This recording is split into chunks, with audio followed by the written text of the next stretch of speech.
In this last episode of the season, we're turning the camera on ourselves, and you can meet the team here at Tempest.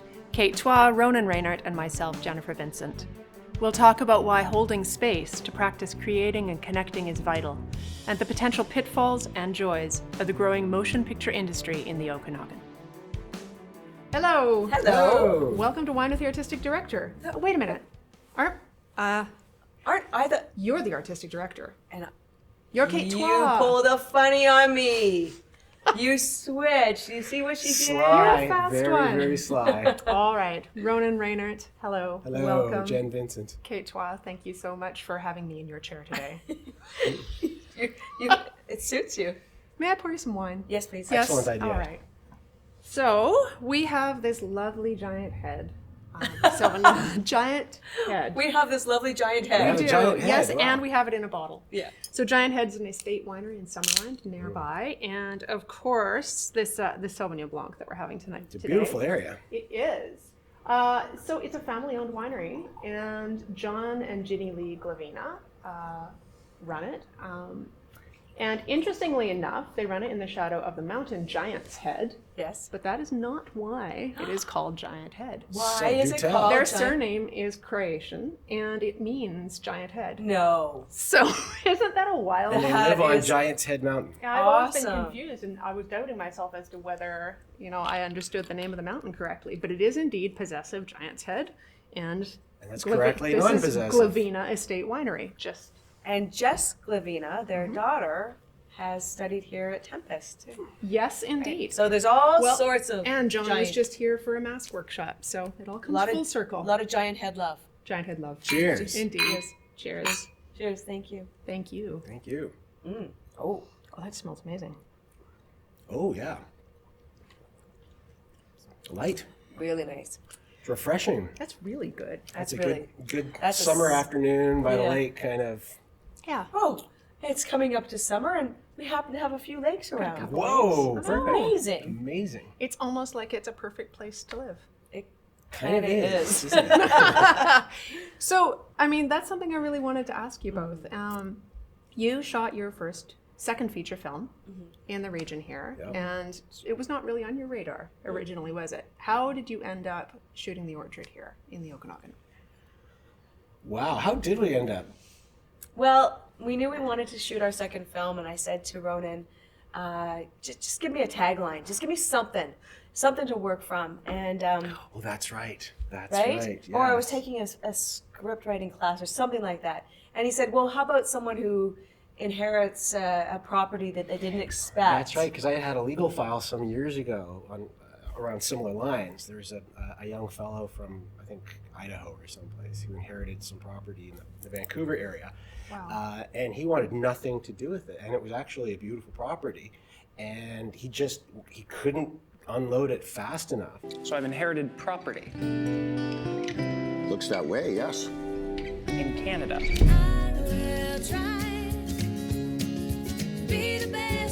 Why did she pick me? Open your eyes, Max. Swell. Maximus? And I just thought, what an interesting, what if you get exposed to an area that really has something special and you can't see it for whatever reason because of the things in your life? So I thought that would be an interesting idea. And then when we were talking about locations, we decided that we hadn't explored the Okanagan and as much as we wanted to, and so we thought, well, let's have him inherit a peach orchard in the Okanagan and actually go and see what the Okanagan is all about.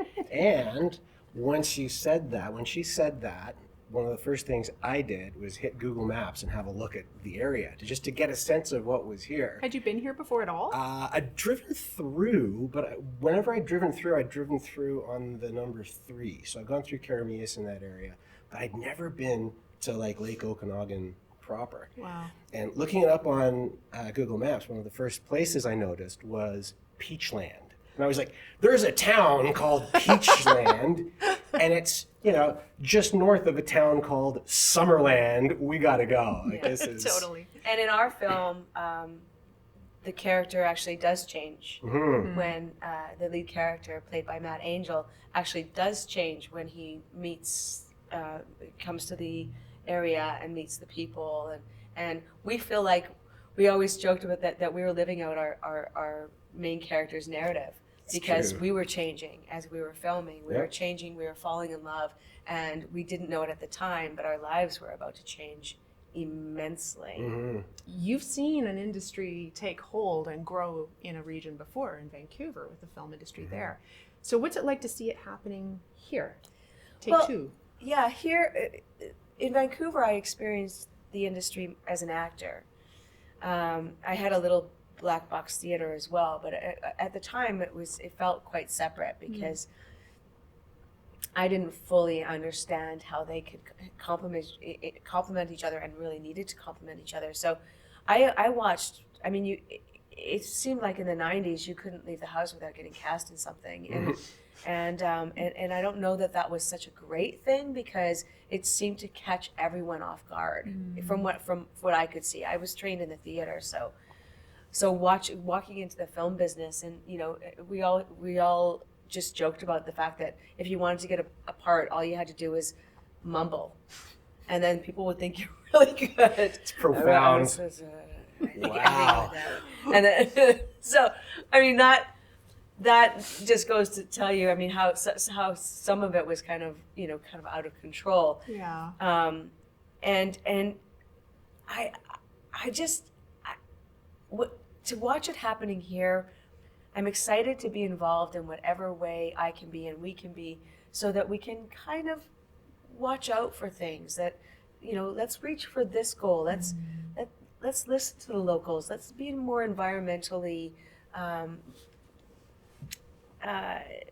aware and communicate with each other, and not just romp in. I mean, I said to John Summerland, the film commissioner, I remember saying that it felt like sometimes in Vancouver and in other places that some of the industry comes in like a spaceship and just like sucks up all this, and then just leaves all this debris, chaos and then debris, flies and then away takes off. and does its own thing, and then you're left there picking up, plastic bottles, going, what just happened, and is it worth it? And I hope that doesn't happen here. Yeah, well, I mean, it's so great to have that awareness, in this position that we sit in here in the South Okanagan, with the opportunity to support people to take up career goals and to Training. explore and take on training and start booking jobs and doing auditions, and we're seeing that. Yeah. And that's exciting. And we've kind of become a de facto information center, which is which is kind of cool, because if we don't have the answers, we can at least direct people to where they can find the answers, or find where they can find the answers, or create something that we can make it up. Yeah, it's an exciting time if you're sort of that entrepreneurial mindset. You like to be at the beginning of things, then there's lots going on. I mean, that's why that's one of the reasons too that our partnership with you has been so important, because you straddle both. Yeah. Right? You straddle both that entrepreneur, mindset along with a really artistic skill. Yeah. So it's been great working together that way, and we're building stuff. There are series that we want to do. There are plays that we are doing. There are meetings and training and things happening here at Tempest that are pretty exciting.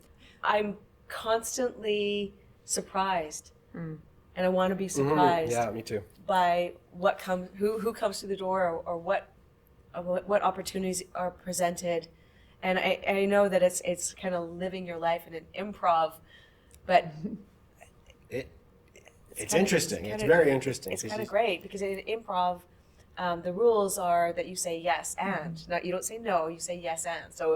So if an alien came in and said, I'd like to take classes, I could say yes, and you can teach us your culinary skills, or advanced alien culinary skills. Well, great. Sure, don't absolutely. knock it. I'm not knocking it at all. I'm not going to try a little piece of the wiggly bit. moon cheese or whatever.